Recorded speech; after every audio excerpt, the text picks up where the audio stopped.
La esencia de la civilización constitucional moderna, que es el arma de la moderna ciencia política, por su parte, queda hasta hoy contenida, por sus elementos cardinales, en la fijación de límites de la actividad del Estado y la reivindicación de la separación entre la actividad social y actividad política,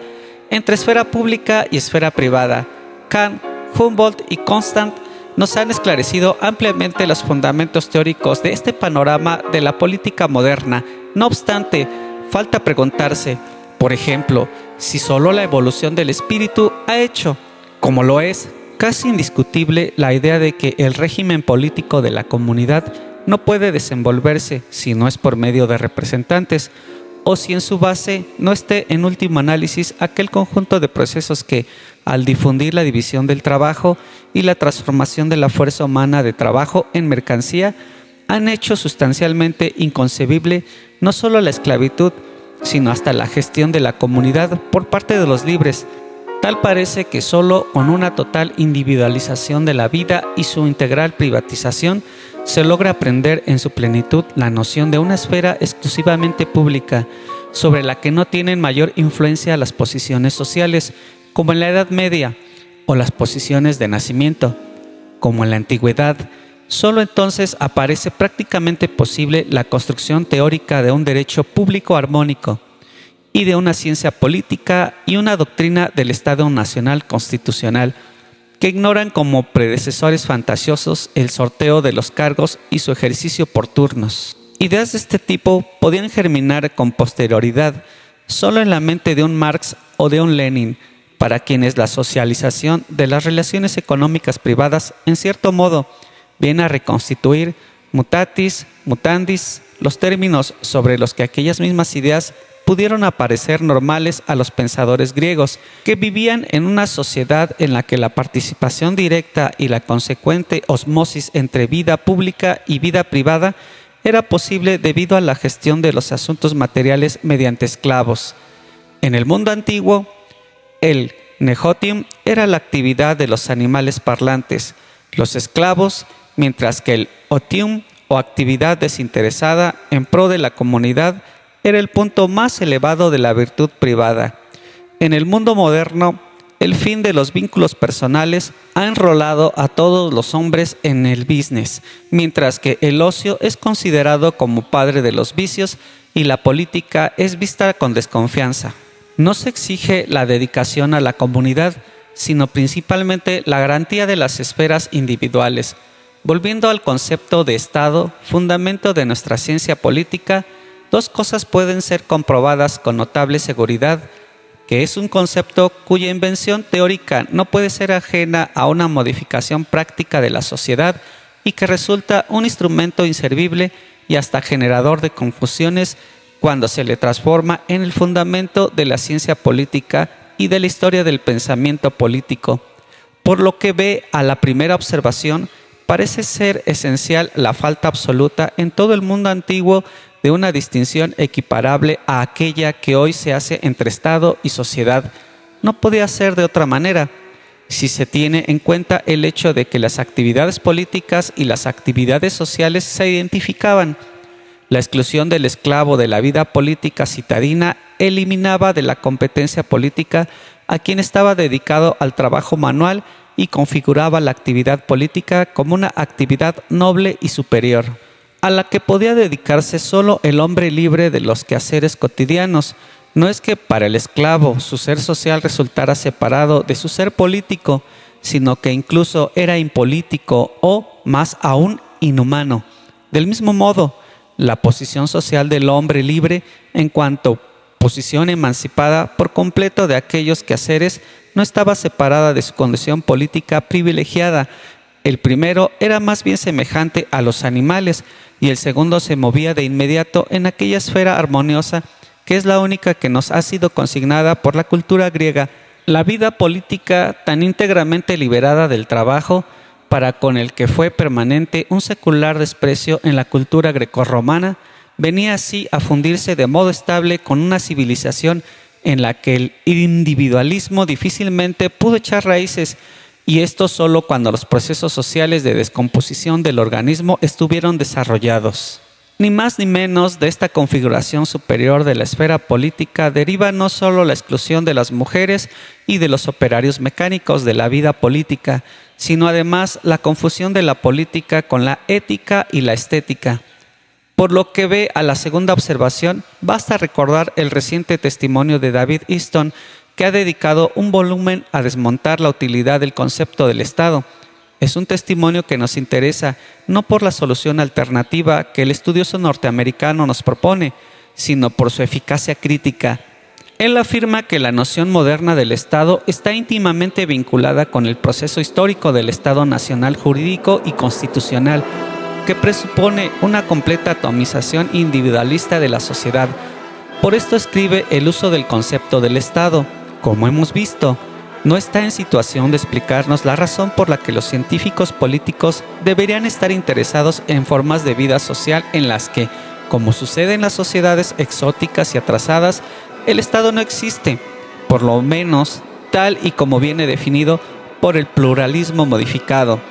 La anterior anotación, valedera para la sociedad antigua y la sociedad feudal, pone en crisis a uno de los instrumentos con los que acostumbramos trabajar para reconstruir la historia del pensamiento político. En sustancia, el estudio del pensamiento político llevado a cabo sobre la base de la noción del Estado, un concepto moderno, no puede evitar la identificación de aquellas connotaciones de las formaciones políticas premodernas que permiten agruparlas bajo el único concepto eminentemente moderno. En consecuencia, el estudioso se interesará en organizar el pensamiento político de Aristóteles en torno de aquellos tres elementos del Estado: territorio, población, soberanía, que presuponen el Estado nacional, el pueblo jurídicamente distinto de la población y la autoridad separada de las determinaciones sociales, tres elementos que nos alteran en modo absoluto la imagen real de la comunidad política griega y del Estado propiedad feudal. Es cierto que en Aristóteles encontramos también conceptos relativos al territorio, a la población,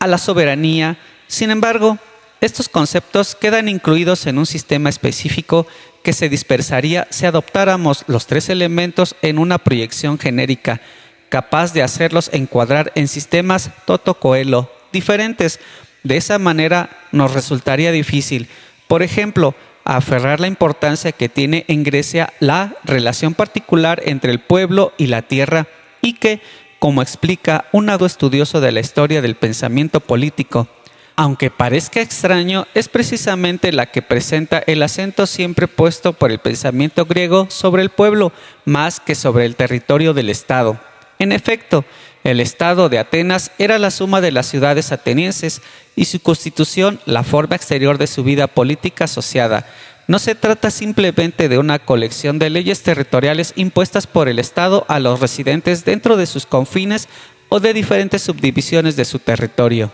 Señalamientos análogos podrían hacerse respecto de otros conceptos, por ejemplo, los de ley, justicia, ciudadano, derecho, etc. Para todos ellos, la profundización teórica parece relacionarse de modo indisoluble de la indagación histórica. Desde luego, se trata de una indagación que no se limita a ubicar históricamente el pensamiento de un determinado contexto de cultura,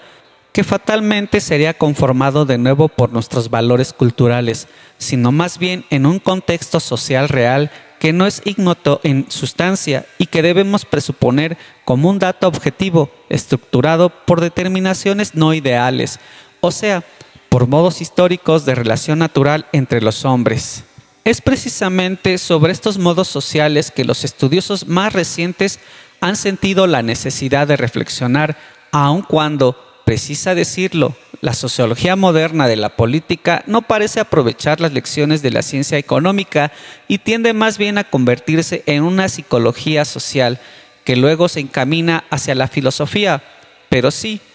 por el contrario, se acepta una periodización del pensamiento político que en grandes líneas experimenta el ritmo de los modos de producción. Se tiene que convenir en qué posibilidad de escapar a la reconvención de la historia en historia filosófica resulta mucho más difícil. Claro, todo ello a condición de que el criterio no se desarrolle como teoría antes de ser concretamente experimentado sobre el material histórico real. tal y como por desgracia hacen con mucha frecuencia ciertos silogistas marxistas, pero al mismo tiempo la necesidad de recurrir a criterios teóricos que nos prospecten hipótesis específicas de organización de los datos históricos permite evitar las dispersiones empíricas de los datos y la solución de la historiografía en la cronología. De esta manera, podría ser satisfecha la exigencia racionalista de los teóricos y la exigencia individualizadora de los historiadores, al llevar a término aquella unidad de razón, y a la exigencia individualizadora de los historiadores al llevar a término aquella unidad de razón y empiria a que aludía Croce, y que, por cierto, a este pensador se le desvanecía en la medida en que persistía en tratar a la empiria como un mero dato filosófico y a la economía como un momento filosófico del espíritu, más bien que como un objeto de la ciencia. 5. Indagar cuál haya sido la razón histórica de la primacía que el mundo griego en su totalidad asume en la especulación política, lo mismo que en otros campos del pensamiento, es algo que con toda evidencia queda fuera de las tareas inmediatas de quien estudia la historia de las ideas. Sin embargo, se debe admitir que se trata de un problema de la mayor importancia, tanto más cuanto que hoy se multiplican las acusaciones del eurocentrismo en contra de nuestra cultura. Es verdad que no toda ella está libre de pecados por el estilo y que precisamente por esto es necesaria una gran cautela para poner coto a ciertos defectos, pero el verdadero problema no es reivindicar al Oriente, confiriendo a los textos y a los exponentes particulares de la antigua cultura oriental un valor que casi seguramente no tienen, sino que más bien se trata de meditar, de acuerdo con criterios íntegramente históricos, sobre la notoria idea de Hegel de que el espíritu europeo ha transcurrido su juventud en Grecia. Se peca de eurocentrismo cuando, como hacía el mismo Hegel, se considera que entre los griegos nos sentimos de inmediato en nuestra patria, pues estamos en el territorio del espíritu, como si semejante terreno no se pudiera encontrar en otras partes. Por lo demás, Hegel paga su desatención respecto de circunstancias eminentemente histórico-naturales de la primacía griega, cuando vuelve a aquel mundo de la finitud, de la peor ralea que es el determinismo geográfico, y así escribe que, en cuanto el espíritu hace su entrada en la existencia, entra en el mundo de la finitud y,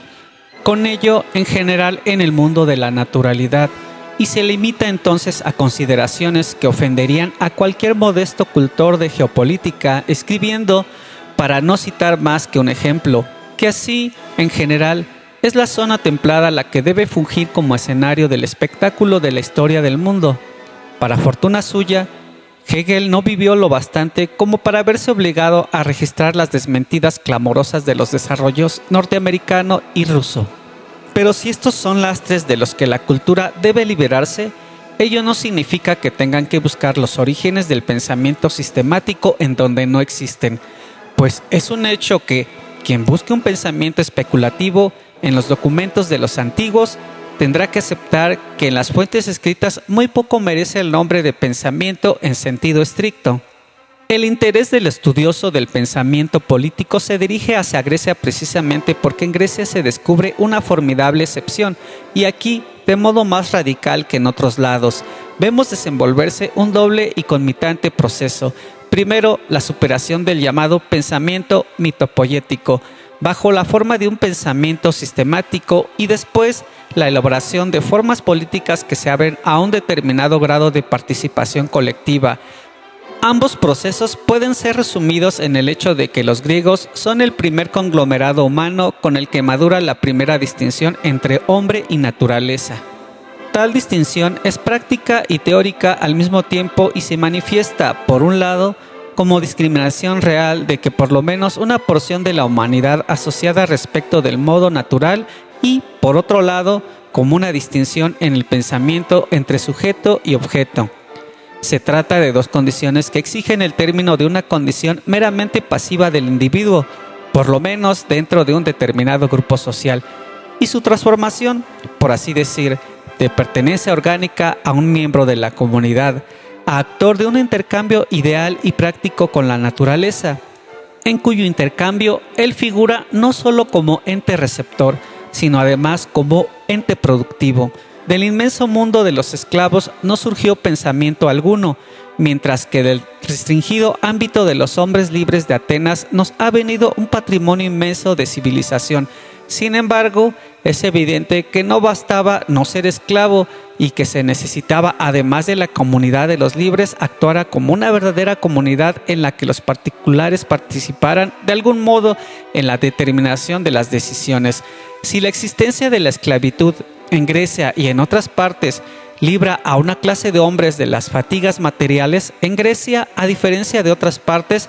esta mera disposición para el ejercicio de las actividades espirituales encarnó en posibilidades concretas de acción individual. Un primer grado de auténtica libertad se conquista cuando la comunidad de los libres se redime del despotismo patriarcal que domina la historia de los imperios orientales. Solo entonces madura aquella distinción real entre los individuos, división del trabajo, que está en la base de la confrontación y valoración de las opiniones individuales y, en definitiva, en la búsqueda de un metro para estimarlas. Al mismo tiempo, el pensamiento humano se libera de las representaciones míticas y pasa a las interpretaciones causales y sistemáticas. Y en el plano de las instituciones comienza una real y verdadera contienda política que alinea a los hombres de acuerdo con sus opiniones. Ser griego, ciudadano y libre y no ser bárbaro, mujer o esclavo es el verdadero punto de partida de la producción intelectual en general y la cultura griega en particular. No por mero caso se atribuye a Tales de Mileto la siguiente afirmación: de estas tres cosas soy grato al destino. En primer lugar, de haber nacido hombre y no animal. En segundo lugar, de haber nacido hombre y no mujer. Y en tercer lugar, de haber nacido griego y no bárbaro. Si Tales, o el que haya sido, no menciona el ser ciudadano y el ser libre, seguramente fue por señalamientos de ese tipo que no eran necesarios sino superfluos. El esclavo no era ciudadano y el griego, en cuanto ciudadano, no podía ser más que libre. Una preferencia ideal como la de Tales nos remite, sin duda, a una sociedad dividida en hombres y no hombres, en griegos y bárbaros, una sociedad en la que estas alternativas eran reales y no meramente ideales. El tránsito progresivo en la expresión de un pensamiento sistemático nos lo documentan los textos literarios griegos por la gradual corrosión de los acertos míticos arcaicos y por el surgimiento en el cuadro de la multiplicación de las opiniones de los máximos interrogativos de la ética reflexiva. ¿Qué es el bien? ¿Qué es la virtud? ¿Qué es la justicia? Sócrates representa el punto de arribo de esta elaboración y su arte mayéutica, así como la anteología de los sofistas. Es de por sí un signo evidente de la fatigosa operación que se debía llevar a efecto para comparar y seleccionar las opiniones. En la política, el problema de la comparación y de la selección quedaba ya comprendido en la inauguración de la contienda por el poder o, de cualquier otra manera, en la posibilidad de influirlo. La lucha política probablemente debió representarse al ciudadano ateniense bajo la forma de una contienda que tenía por objeto la actuación de una conducta capaz de adecuarse a la armonía de la comunidad de los libres, lo que significa una articulación manifiesta del orden cósmico más general. Designar aquella conducta era algo así como señalar los muros de la polis, y el parangón, de hecho, lo encontramos en el Heráclito, y participar en la construcción del orden natural. Es solo hasta más tarde cuando la profundidad de los contrastes entre las posturas políticas e ideales genera los primeros grandes quebrantamientos en el pensamiento político y delinea algunas de las fundamentales direcciones de su desarrollo. La especulación acerca de los valores centrales induce, entre otras cosas, a subrayar la gravedad de las aberraciones prácticas y a plantearse aquella cuestión crucial con la que principia el diálogo platónico sobre las leyes huéspedes. ¿Fue Dios u hombre el autor de vuestras leyes? Se apoya en una beta escéptica que no ha sido alimentada solo por la vejez. En ella se lee que no es fácil para el hombre sustraerse a la ubris, que la vida política es un ser públicamente enemigo de todos y, en privado, ser cada uno para sí mismo. Hay una reflexión que incluso hace entrar en crisis la posibilidad de mantener en pie la antigua armonía de la polis. Parece difícil, huésped, que todo lo que constituye la política, tanto cuando es pensamiento como cuando está en el plano de los hechos, logre en algún modo tener una validez universal. En efecto, esta crisis ideal de la polis era una crisis real. El proceso de la relativización de los valores y de problematización del carácter unívoco de la antigüedad sin duda se presenta con una disolución real de la comunidad de los libres, minada por mutamientos estructurales que van acentuándose. Este proceso es puesto en evidencia por la sofística. Encuentra su metólogo en Sócrates y en Platón, aquella que fija los dos polos generales de su desarrollo teórico, un dualismo neto entre los modelos y vida, del que desciende una perenne tensión de adecuación de las cosas a las ideas, o bien el repliegue de un escepticismo latente y en apariencia realista hacia aquel justo medio que con gran facilidad degenera en compromiso. En el plano de la teoría política, la República y las leyes realizan con bastante claridad estas dos direcciones, utópica la una y sustancialmente escéptica la otra. La primera vuelve a sugerir la tentativa de suprimir aquella particularidad que constituye la espina dorsal de las cosas mundanas, al llamar a juicio al mito de la edad perfecta que se ha perdido y al transfigurar el conocimiento en reminiscencia, la anamnesis platónica. La segunda se inclina a catalogar las degeneraciones humanas de los modelos ideales y a meditar a contrario en la omnicomprensión de la reducción de la política a la sabiduría y a la virtud. La gran síntesis de Aristóteles es el último bastión detrás de la cual se refugia el espíritu de la cultura griega, en un esfuerzo extremo por mantener quieta su aspiración a la virtud perfecta en la comunidad y de alcanzarla desde el interior mismo de las cosas del mundo. Aristóteles critica el comunismo platónico, más aristocrático de cuanto no se logre pensar, y el rígido enjaulamiento de la vida política en el modelo de un organismo ideal que debe plasmar los procesos reales, convirtiéndose en el primer teórico de la propiedad privada. Concibe la política, al igual que la naturaleza, como una esfera que lleva en sí la potencialidad de la perfección. Su finalismo no es menos perfeccionista que el de Platón, pero surge de las entrañas de lo real y exige el reconocimiento de la particularidad. La constitución de la polis sigue siendo la estructura integral de la ciudad, de la que el hombre ciudadano es parte orgánica que no puede disociarse sin degenerar en su humanidad. Pero la misma constitución es un modelo que no se recaba ya en los proyectos especulativos, sino de la exploración histórico-social, de la confrontación de las constituciones. De esta manera, entra en crisis la armónica herencia del logos a la physis, de la razón a la naturaleza de los modelos y la perfección formal del orden cósmico. El ideal de justicia, corazón de cultura política griega, experimenta en su vez los contragolpes de las diferencias reales que van surgiendo.